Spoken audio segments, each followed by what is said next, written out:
It's the State of the Nation edition of the show. We're bringing to you comprehensive coverage from Parliament, where the President, Nana Akufo-Addo, is expected to have his State of the Nation address. Our focus here at JoyNews is on the subject of party militia, and already a hashtag is on. Already dominating the social media platforms, especially on Facebook, JoyNews on TV, where we also are contributing significantly with great content. And we have a Twitter handle. Make sure that you touch base with us at JoyNews on TV. You can also be watching us live through YouTube, through our channel, Major Online TV. Let me just run this by you before we go back to Parliament and join Kojo Yankson and Mama Vioso Abuaji. This one is from the National Theatre of Ghana. Araminta Harriet Tubman lives. The National Theatre of Ghana and its resident companies, in collaboration with Andrea Vonelli of Lene College Department of Dance, California, USA, is presenting a play. They call it the Araminta Harriet Tubman Lives. It's the life story of Harriet Tubman in the liberation of slaves in the then America. Scheduled for the 21st and the 22nd and 3rd of February 2019 at 7 p.m. each night. And the rates already 60 Ghana cedis, 100 Ghana cedis for double tickets, and 30 Ghana cedis for students with an ID card. Make sure that you're right there, the National Theatre, for those dates. Now let's go back to Parliament. And Parliament tends to prepare itself in different ways. The two sides of the House prepare in different ways for today. The minority tends to have a bit of a theme going of how you intend to be interacting with the delivery of the President. What can you tell us about today's prep? We want to build an enviable democratic institution of a stronger Parliament and an accountable Parliament and a transparent Parliament. We are collectively working together, both majority and minority, to respond to some of Parliament's own inherent weaknesses. You have the President of the Republic coming before Parliament, pursuant to Article 67 of the Constitution, to deliver his message on the state of the nation. We need to accord him every respect, every honor, every dignity. Did we do that in the past? But we need to have a rule of thumb, how to receive the President and his message. But I think, as you rightly said, this year, you can predict Nana Addo. The major domestic challenge is the creeping political violence and increase in violent criminality, resulting in loss of life. That affects the most primary of liberties, which is civil liberties and the right to life. What the Ghanaian business community, what the Ghanaian citizens expect of him is to have a handle on it. You recall when I said that, Mr. President, you are Commander-in-Chief of the Ghana Armed Forces, not the Invincible Forces. It was to remind him that work with the established security institutions known to all of us. But if Invisible Forces can invade a court and get away with it, or you say an MPP vigilante group, if a similar thing was done, got away with it. But today, for us, we have entrusted to Nana Addo, the President of the Republic, our safety and security as President and as Commander-in-Chief. You feel this problem lies in his hands alone to solve? No, we will cooperate with him. But Ayawasu is a kind of state-sponsored violence. When the state, which is supposed to preserve and protect your security, itself undermines it or tramples upon it, is worrying. And it's worrying for the future of our democracy, which we have so crafted very well in the last 25 years. We need to continue to strengthen it, not to weaken it. So much will be expected of him. You can predict the President, he will come and say, celebrate me, I've created new regions, pursuant to the Constitution. I disagree with the way and manner the vote was conducted. And I disagree even with the ruling of the Supreme Court on that matter, because those affected, in my view, it means that any group which wakes up now and files a petition, you may have to listen to them and file and create a region. We need to watch it. Decentralization and delegation of authority particularly devolution Forgive me. I mean, did he have a choice? No, there was a choice. You read Article 4 and 5 very well, but my disagreement is not law. But I'm just saying that we could have done it much more better. You have seen the violence that has created what has occurred even with the naming of capitals. What consultations went on. Remember that even the Commission of Inquiry report, as minority leader, I couldn't even have a copy. How could I contribute to the improvement of the CI when the basic document which was done? So where is the transparency Nana Dankwa promised? He only sought to publish it after the CI became law. How could I contribute to it when I don't have the findings which provided for the CI? He would say that Ghana beyond aid, timelines. When does he want to see a Ghana beyond aid? Remember that he lost it. The Constitution under Article 34, 35, 38 required him to come to Parliament with his development plan, which he has already presented in Parliament, and he did so timely. But for our purposes, in that document, there's no Ghana beyond aid. What went through the thinking? It means Ghana beyond aid was an afterthought. And Ghana beyond aid, when you are still asking donors to bring money, you are holding a calabash, you are borrowing every day. But as a concept, maybe he's launching the journey. He may not be the one to see us through the journey. So that concept, I agree with him, that we should have more resources, self-dependent, self-financing, reduce dependency. Look at the epileptic fall of the city, the depreciation of the city. You cannot arrest it with simply monetary policy and fiscal policy. Until Ghana expands its export base, we will not get out of this quagmire. I've said so as Minister for Trade in the last 3-4 years. We need to reduce imports and expand exports. The private sector of Ghana today, they are being discriminated against. If you are not an MPP businessman, suffer. We've seen pay contractors who are MPP. You saw even recordings attributable to persons. That is not how to build a country. We should build a genuine core of Ghanaian entrepreneurs and businesses who want to serve their country as entrepreneurs, regardless of their political color. You think that's the reason why we haven't been able to transform the fundamental state I think of that our economy? even today, yes, many of the Ghanaian businesses are working for banks because government unduly delays in paying them, and when they pay them, all the money goes to bank.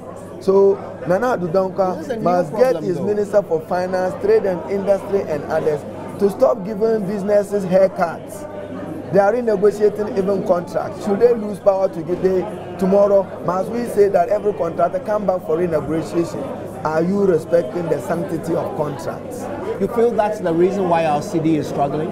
No, I'm saying your export base is weak. Right. That is why your city is struggling. Which has been a problem for a very long time. Absolutely. So deal with it. You have some sympathy for this government not being able to deal with it. Your government couldn't deal with it either. I can't give them sympathy because they were celebrating and enjoying when the funeral of a depreciation was announced. So at their own funeral, I'm expected to weep, not to celebrate them, unfortunately.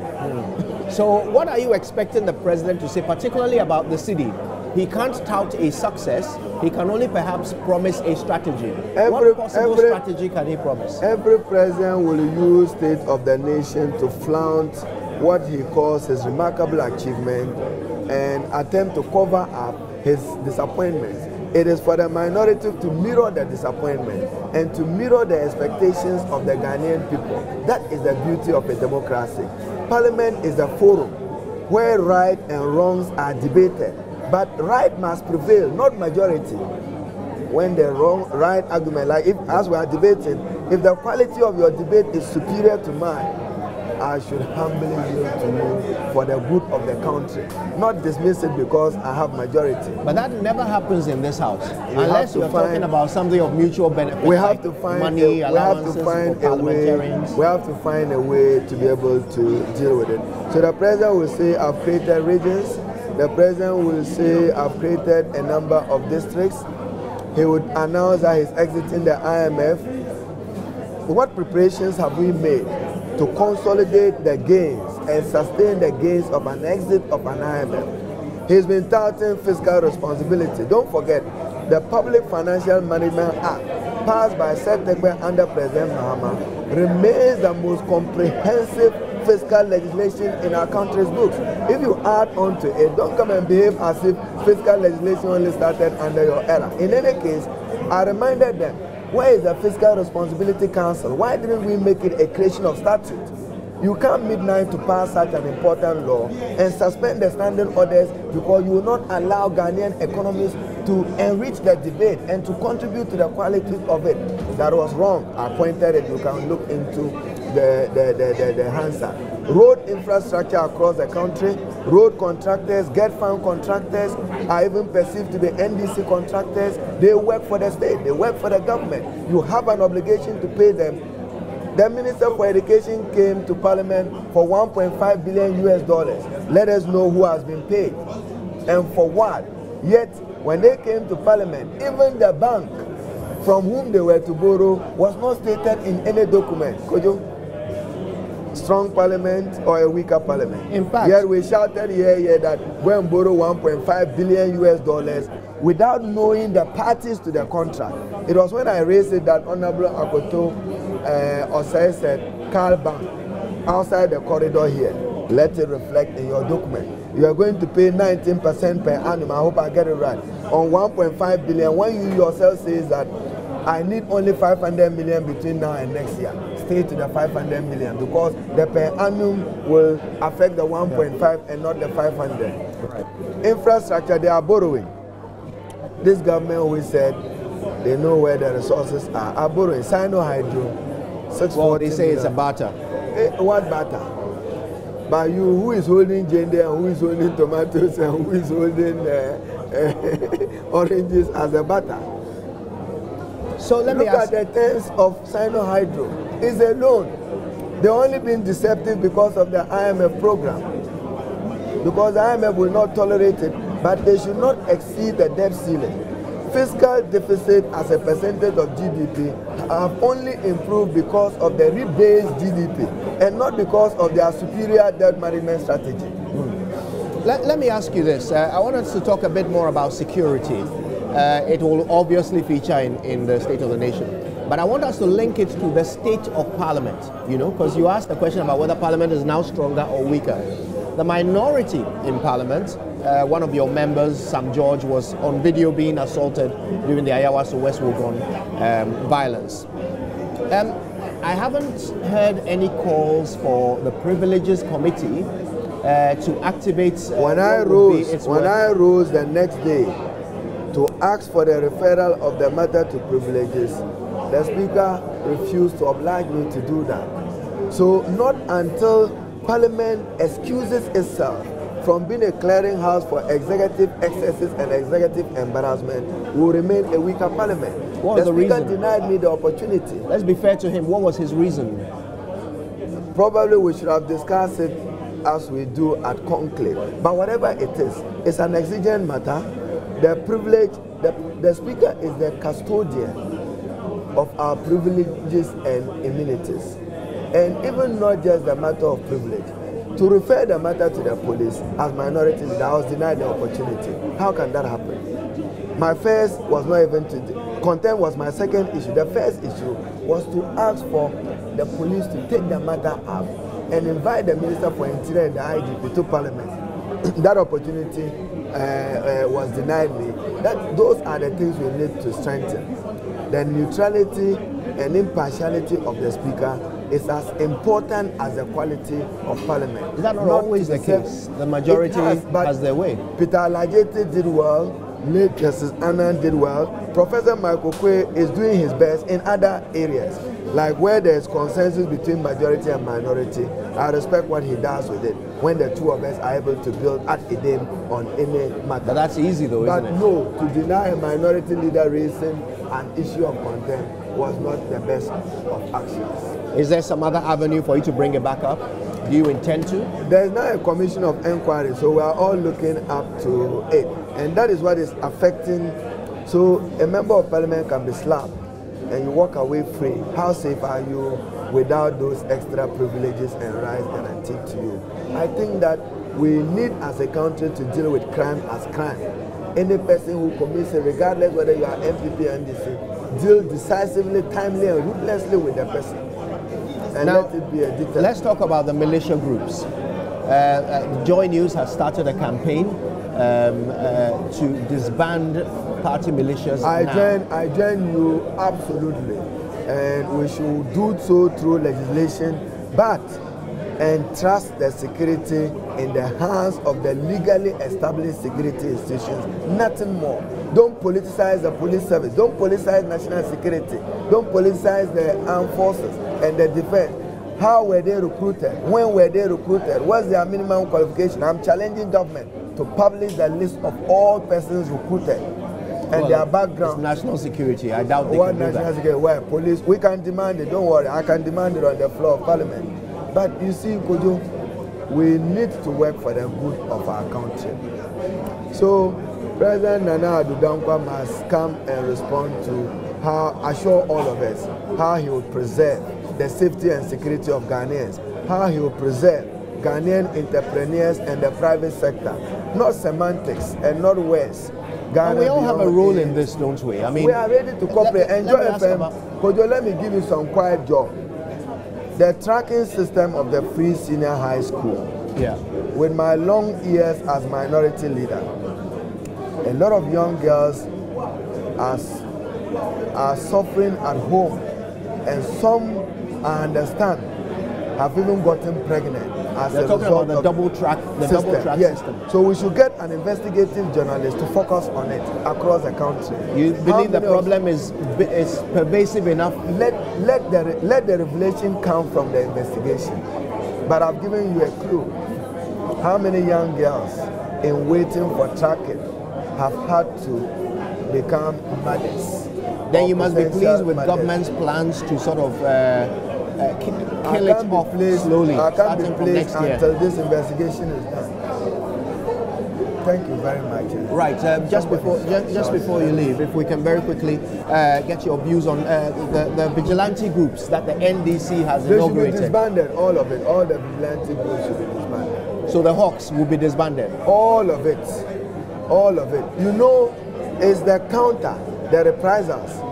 If the state security goes to do what they did in Ayawasu, that may be compelling you to look for an alternative. There is no need for an alternative, but let the legitimate, legally established security assure me that they are working for all of us. Right. Well, I think to wrap up, we'll just take your final expectations. I'll come back. I'll come back. Minority leader is having to take his leave of us at the moment. Mr. Haruna Idrisu, Member of Parliament for Tamale South. He does have to attend to other engagements here in Parliament, but stay with us. There's even more coming up as we give you live coverage of the State of the Nation address. Mamavi Owusu-Aboakye is currently speaking to the Deputy Attorney General and Minister of Justice, Joseph Dindi-Okpemka. Why don't we join that conversation right now? Coming back to life. There's no doubt about that. And I'll restrict myself strictly to where I belong and where I work for. If you look at the Ministry of Justice and Attorney General and then the allied agencies under us, I think that ever since they come into office of this government, the performance in these areas have been outstanding. And that is why when I look at it, I don't look at it from the point of view of prosecutions only, because that is not the only thing that we do in that ministry. But I look at it from the point of view of prosecutions and the civil things that we have also done for the nation. So I can say for sure, in terms of governance, that the Attorney General's Department, the Judiciary, and the Office of the Special Prosecutor have in the past 2 years exhibited outstanding performance in the various fields, without doubt. And I think that in terms of governance, this government has been so successful. There is no dispute about that. I've told you about time and again about the regularization of the Office of the Special Prosecutor, which is ad hoc even in advanced countries, to a very permanent office in our jurisprudence and system here in Ghana. Again, I have spoken time and again about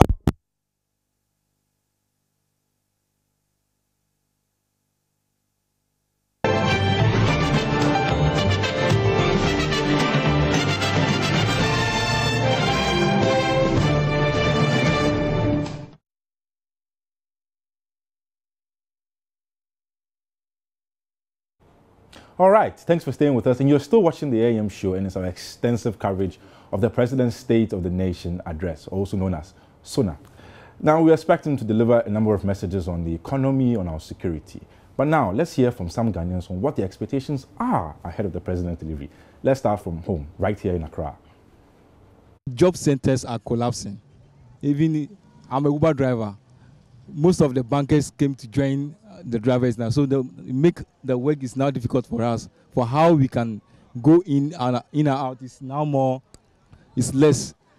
How to work now is very less for us because there are more drivers in the system. President should hammer more on the state of the security because there's more insecurity things going on in the nation and it's worrying. So I want him to tackle the insecurity in the nation. My problem is the cost of living in Ghana today, and then some of our road networks in some of the rural areas. You know, our food used to come from those areas.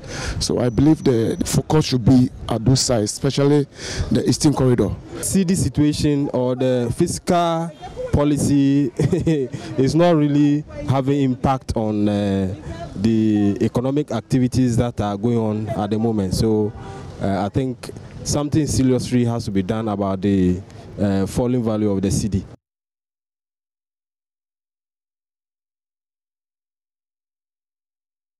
Right, so those were some citizens or residents of Accra, and this is where I reside. My name is Philip Nanfuri, but now let's head to Kumasi and let's see what the Garden City has to say. Adia, I manage pass a bano beba, no bontino beka, and once Emra. My name is Thomas Ofori. What I would wish to hear from the president is about law enforcement. It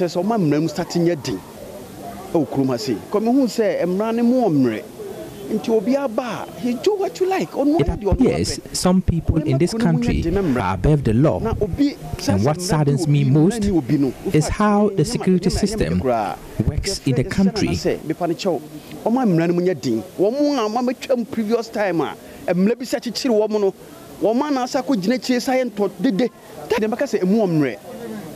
security more serious power Ghana because if the president can make the laws work effectively, many of us would be happy. So unya asem kwa na ko police station na ukako report asem kwa na yem funny serious bia security no I think say omo ye adwuma de na say toku kakra dem esire Ghana empanifor say even though the security personnel are doing their best, I think they have a lot of work to do. How my attack bibra for attack system. There are many reported cases of killings in this country. A typical example is what happened in Kumasi recently, and also the Ayawaso Wogon by-election where some people were attacked. We feel insecure, and government must do a lot to strengthen the state of security system in the country. If you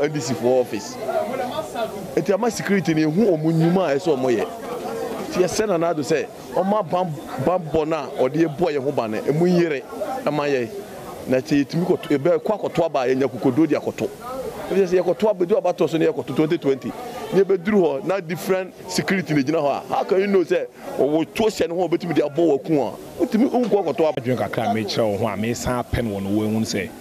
before elections now? We are currently experiencing and witnessing the opposite of what the president, especially his then running mate, now Vice President Dr. Mahmoud Bawumia, said when they were in opposition regarding the exchange rate between the cedi and the dollar.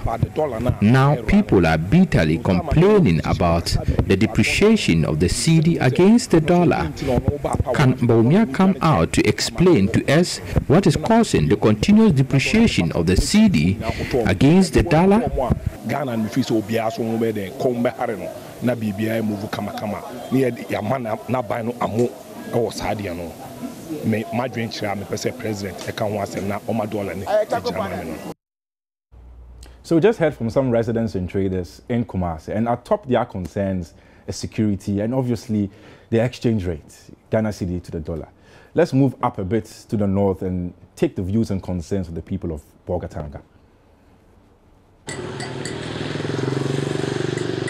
Previously, the market was good, but nowadays it's like everything is down, has come down, and the market, people are no more patronizing the smokes like it used to be. The reason is that I'm sure it's because there's no money in the system due to the poor nature of the economy.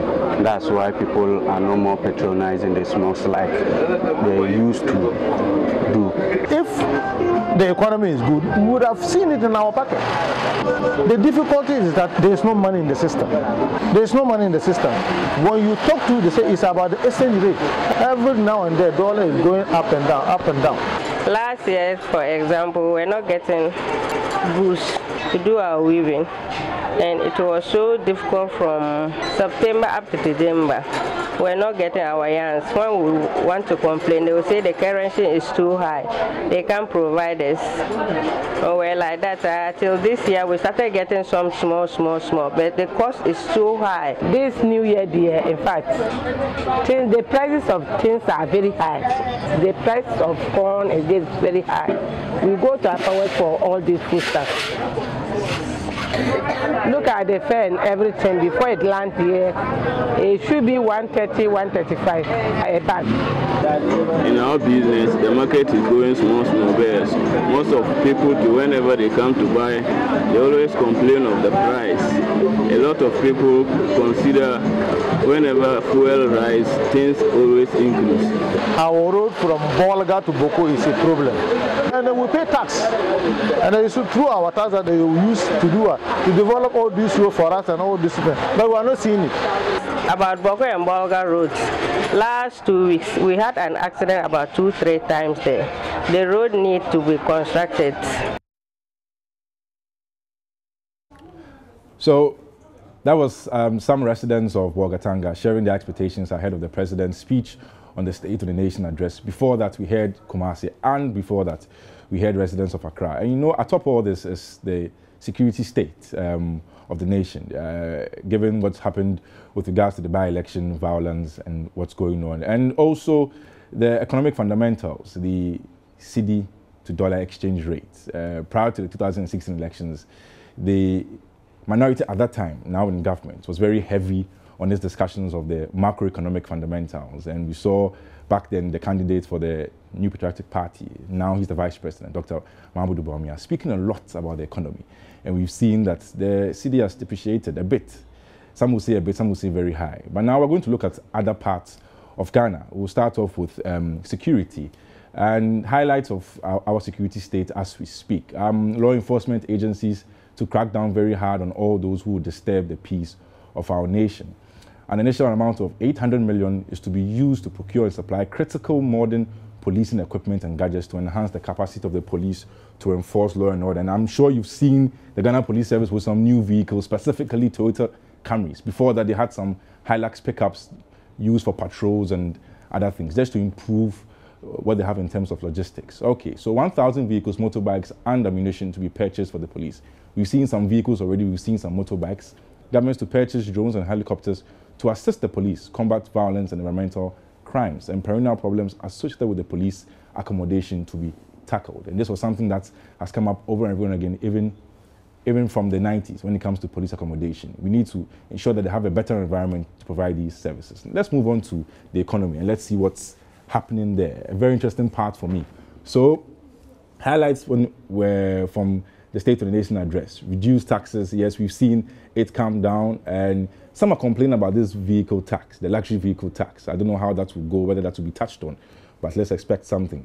Inflation and interest rates. Interest rates have dropped marginally, hovering around averagely 26%. Some argue still high, but if you look at it year on year, over the course of the year, it's come down in some significant manner. Economic growth increased from 3.6 at the end of 2016 to 7.9% year-end, I think, 2018, third quarter, I think. And then increased international reserves. But at the same time, we dip into those reserves to deal with the currency challenges. Then a reduced debt to GDP ratio. We've seen that it's come down significantly from about highs of 60-something% to 57%, mainly on the back of the expansion of the economy, the rebasing which we saw in September 2018. Also, we've paid almost half of all arrears inherited.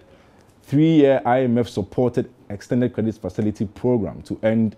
It's supposed to be concluded this year, April 2019. And we know some members of the fund are in town to have meetings with some authorities and some leaders on the way forward. They've also restored teacher and nursing training allowances, which was touted very much even before. Okay, now let's go back to Parliament. My colleague Kojo Yankson is engaging some MPs ahead of the State of the Nation address. That is corporate social responsibilities. And previously, GNPC was investing in the activities of Black Stars. They were sending people outside on scholarships, spending on them, and this regime comes and says, look, we're not going to do investment in Black Stars and so on. We're not going to throw our money away. What we're going to do is to set up a foundation that we can ring fence and track the activities, make sure they do tangibles. I mean, things that we can feel and see. And they are spread across the nation. So you're saying, as a member of the committee that is supposed to check GNPC, that you are fully satisfied with every item on their list of corporate social responsibility, making up this over 40 million. This 40 million that has been projected, we yet to meet them as a committee to vividly go through. So you don't actually know what's the itemized list. But I have a copy of the projections, but I cannot help us understand projections. I mean the budgets. They are what they have earmarked for the corporate social responsibility, but not what they'll be spending it on specifically. Not into details. So how can you then justify the amount when you don't know what it will be spent on? It's not a matter of justifying the amount, because after all, we approved that of 2018. The same corporate social responsibility. Yes. So I am talking of corporate social responsibilities in general. That's not right. necessarily the 2019 projections. It is still up to your committee to check them and make sure they do it right. Yes. No matter how many times they've done it wrong in the past. And even go further to ensure that you monitor what they do. So that's why I'm surprised that you started off explaining to us that this time around you are making sure that they are spending on tangibles when you don't even know what the tangibles are. We know. Who tells you we don't know? You said you don't know what the itemized spending is going to be. For 2019, but what they have done with that money, because we're talking of corporate social responsibility. Yeah. Let us get it right. But our figures are for 2019, are they not? 2019. Very good. We are yet to be meeting them on the 11th of March. Yeah. And I've indicated that one earlier. We have no counts about what they have spent the money on earlier. I mean, 2018. Okay. That one, we can take our time to go into details about it. And I am satisfied as to things that they did in 2018. If we have anything to question,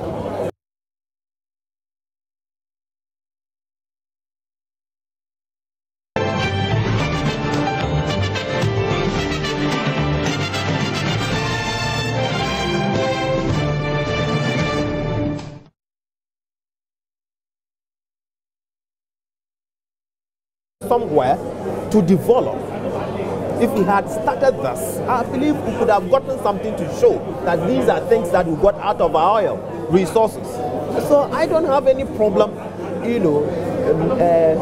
setting up a foundation to make sure things are done right. Right. People are arguing that they should have given out those money to the ministries, the respective ministries to execute. Why? People also question sometimes the integrity of the respective ministries. So are we not contradicting? Because these are monies or revenues from our oil resource. And if GMPC is the icon that can be swingled all around, and they have ring-fenced a department to say, yes, look into projects and make sure we develop our nation with our resources, why should I have a beef? I don't think it's something. You're a member of the committee, Mines and Energy. I'm the vice chairman. Vice chairman, that's right. How much does GNPC spend on the committee? On the committee, I don't think the MPC has a budget for the committee. But of course, you consider bills and so forth that are directly related to what they do. And when this happens, we know the practice here in Ghana. State institutions will send you somewhere, to sit and deliberate over the bills and so forth. GNPC does that with your committee? Most of the time, we meet them in-house, in Parliament. When it comes, when there is the need, sometimes the house will be occupied with other activities, and you may also spend your weekend elsewhere just to go through and scrutinize the activities of the MPC. Why not? They may book an accommodation for us to spend the night to go through the activities. And they pay allowances for that? I don't think they pay any. They are obliged to pay any allowance. But they do, don't they? I don't see any allowance. I will call allowance maybe if they give me a lunch. Maybe weekend, a Saturday, I'm having a meeting with them, then they give me a lunch. But they don't pay cash to members of this committee. No. This is your official response to my question. From the vice chair, that don't have any budget for the committee. And for example, I'm not asking if they have a budget. I'm saying, do they give money but if when they send you off to a recognized, a reputable institution like GMPC, you're going to spend, you need to have a budget. You can't just spend Yeah, but I don't want you to answer from the question of the budget, because we know organizations do things outside their budget. So I'm asking whether, as a member of the committee, you or your colleagues have received money from GNPC to do any of your parliamentary work. Not at all. And that's your official response to this? From me, as the vice chair. Right. Let's talk about the state of the nation a bit more. The president, of course, is going to talk about electricity. Tariffs were reduced a year ago. Yes. We had a bit of load shedding last year. Talk to us about that. How did Parliament look into what led us there, and how confident are we that we're not going to see that again? Technically, if you go through, you make the trend analysis of as far as power is concerned, you realize that last year was a unique year because some companies were given some sort of leverage in terms of reduction of their tariffs up to the tune of 30%. And a man in my constituency, Dr. Yurenchi, I believe you wouldn't mind me even mentioning his name. Say, Honorable, you guys have done well.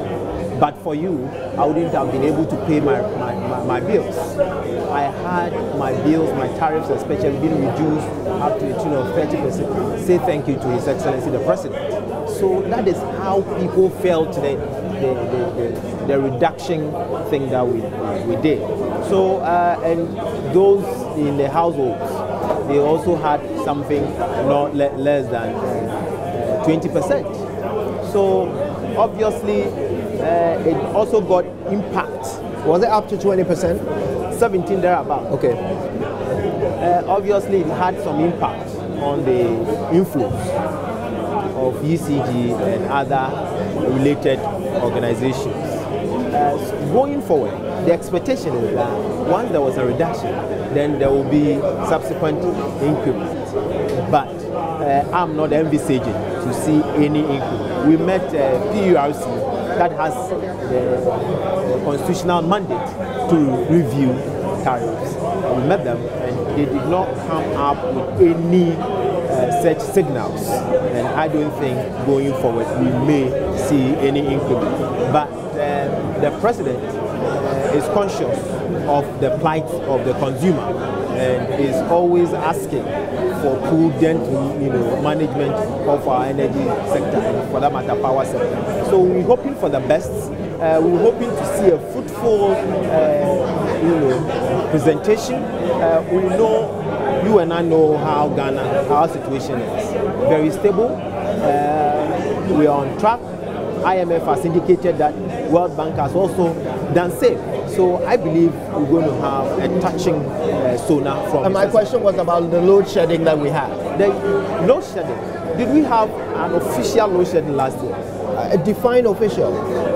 There was a program There was a program of load shedding. It was not communicated to the public, but those who manage our power had to shed load, had to make sure that different sections of society got power at different times in order to manage the supply. You are mentioning it as if there was an official load shedding. I wouldn't sit on this big platform. Official load shedding. Yeah, I wouldn't sit on this big platform to say there wasn't any, let's say, a lighthouse somewhere. Not load shedding, because load shedding means the power generator will indicate to the transmitter that we may not be able to generate that much for you to transmit, and that will, call for a schedule that yes, our generator may not be able to generate for us to get to the final consumer, and that is what we call load shedding. And we didn't see any of that sort last year. So what was it? What happened? What was it? Technically, I believe ECG came out to say that there were some technical hitches here and there. It was a technical hitch? I thought they said it was a problem with the supply of gas. Yes, some unofficially came out to say that it was due to supply of gas, but officially ECG indicated generally that there were some technical hitches here and there, and that caused that. So it wasn't the supply of gas. Are we assured it won't happen again, or could it occur again? It's made up of some machines.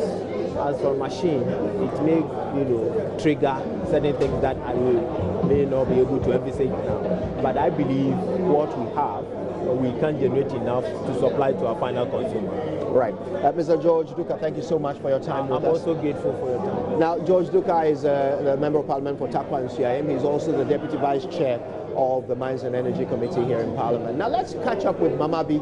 She has just grabbed Daniel Ochem Abuaji. He's a Member of Parliament for Bantama, and very recently he was named as the government spokesperson on finance. Let's find out what he's telling Mamabi. We are doing it. But if you should look at it in comparative terms, we are doing better. Our worst performances of NDC's better performance. In NDC period, in 2012, for instance, the depreciation was about 15%. 2013, it was 32%. It's 2019. We're talking about the states of the city as we speak. I am saying, I'm only giving you reference because the past serves as a guide for the future.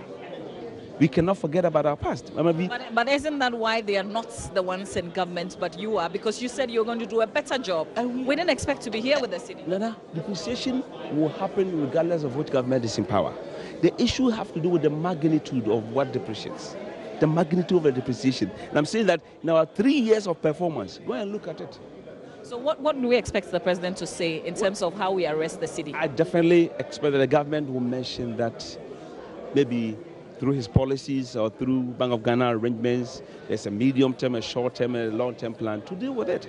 But what I'm trying to say is that even before the government, you and I, the opposition, and the government in power, should sit and have an open conversation as to how we do this and educate Ghanaians to understand that we as citizens, not spectators, have a role to play in what happens to us as a people. And that's what I'm trying to say, charge you and challenge you to that. Let's have the conversation. Yes. Apart from the fact that you're a government spokesperson on finance and the economy, sure. You're a businessman. Yes, I am. How much is the exchange rate, the cedi against the US dollar today? Oh, today I think it's somewhere around, I haven't looked at today for example, but I think it's around $1 to 5.3 or 5.2, whatever the number happens to be. So definitely, of course, we are not happy with it. We want it to be better. But I can assure you that under this government, I am not buying fuel to power my generator in my head office that I used to buy 12,000. But I am. A lot of citizens are. We still have blackouts. We still have long power outages. You know, I like it when Ghanaians light goes off for 5 minutes and Ghanaians are crying. I like it. That is a change. Because now we can't even contain it for 5 minutes. That should tell you that something has happened. Stability in power. Stability in the financial sector. We're talking about stability of macroeconomic indicators. I do not borrow more at 37% when I used to borrow. Today, I borrow at 22%. If you're better, you can even do at 20%. We are talking about a situation where we say, let's ease the burden on business people, abolish nuisance taxes, reduce the interest rate. Let's make sure school feeding increases from about 1.5 million to 2.6 million. LIP, 150,000 households. NAPCO, let's try to create jobs for the people. We are easing the burden. Apart from the government says, Mama B, if you have a small sister or if you have an auntie or a younger sister, go to school for free. Let's bridge the gap between the rich and the poor. These are all attempts to ease the burden. And in 2019, what have we done? We stabilize, we are sustaining the stability. We are easing burden on Ghanaians, businesses and individuals. We are also going to bridge the infrastructural gap. From where I sit and what I know, I can assure you, 2019 is an action year, a year of action in terms of infrastructure. Many road construction. The Sino Hydro facility. Yesterday, again, Honorable Akufo-Addo asked the IMF, and said, for us, it is not a loan. For us as IMF, it is not a loan. It is an asset in the form of road and bauxite being exchanged. So, bottom line, and I'm telling you, it's happening. Our friends in NDC did what? Green Book. Ghanaians punished them over 1 million votes. Forget about it, they didn't do it. Now we know. If we don't perform, what will happen? They will punish us. Because of that, we are so mindful. We are building schools. We just completed 21 of them, of the ones they left. We are not abandoning their projects. Now that you're making reference to them, let me speak to the Sojaman MP who's on standby. But I wonder if what you're saying, all the things that you're telling me, that's what the people are also saying and how, and that's what they feel. Just real quick. I'm saying that this government has an agenda. It's a checklist government. We are dealing with the mess we inherited. We are also checking our list with regards to the promises we made to Ghanaians, and he's doing well. All right, very interesting that you're still dealing with the mess that you came to meet. So what is the state of the nation from your perspective? Did he say they are still dealing with the mess? Did you ask him how long it's going to take them to deal with the mess? How long do you think? Because you know what you left. No, we didn't leave the kind of mess they are describing. So I'm surprised that 2 years on, they are still talking about the mess. That is not what they told Ghanaians. They gave timelines. Within 18 months, we'll be able to do this, we'll be able to do that. But that is not even my focus. I'm worried as a Ghanaian and as a parliamentarian. I see clearly that our democracy is under threat. Today, when you read on social media, you listen to people, all they keep saying is that, oh, MPP NDC has failed us, we need a third force, we need this. That is how it starts. So for me, I want Akufo-Addo to succeed. And if he will succeed, then he must be willing to eat the humble pie. Come today and tell us, I am failing, but I need help to be able to come back so that we'll be able to achieve. I want Akufo-Addo to succeed. Explain how you think he's failing or how he's failing because look at the exchange rate today. That is not what they said. Everybody is complaining. Go to Abosoka and talk to every Ghanaian. They are desperate, that things are not working. Look at security in this country. In his own words, Nana Akufo-Addo told us that crime has no political color. What do we see now? If a criminal is wearing the red, blue, white color, that criminal will be treated differently from... What's your proof? That's an allegation you're making. What's your proof? That is not... You see what is happening in Ayawaso, West Wagon case. What is happening? When Salaga disturbance happened, swiftly there were arrests. When this Kumasi issue comes, swiftly they are looking for people to arrest. When people have been clearly identified in a video, why haven't they been arrested? Why are we whitewashing it with commission of inquiry and all that? That is how differently we are treating criminals. Is that to say that you don't appreciate the fact that the president sets up a commission of inquiry? I mean, I feel that even with a commission of inquiry, he could have done a better job by swiftly picking up those who have been clearly identified in this mess so that they are interrogated, so the process continues. Things have happened. Things have happened under the end. Handle. You see, that is what we keep doing. So I was just going to say that. Do you think that if we had gone on the tangents of a criminal procedure, we would have uncovered the many things that we've uncovered under the commission? If you believe sincerely that crime has no political color, then you don't pick and choose how you deal with different criminals. Criminals must be dealt with as criminals, period. That is who they are. But if you decide that, oh, for this particular kind of criminals, we'll deal with them this way, clearly you are emboldening some category of criminals. Oh, please, let me... So essentially you're saying your expectation today of the president is that he will come and say that he's failing. He's failing in providing security in this country. You see, the last State of the Nation address, the president said to all of us that I have instructed the police to go after vigilantism. What happened to that instruction? So it means the word of the president is not worth it. Nobody is taking the president seriously.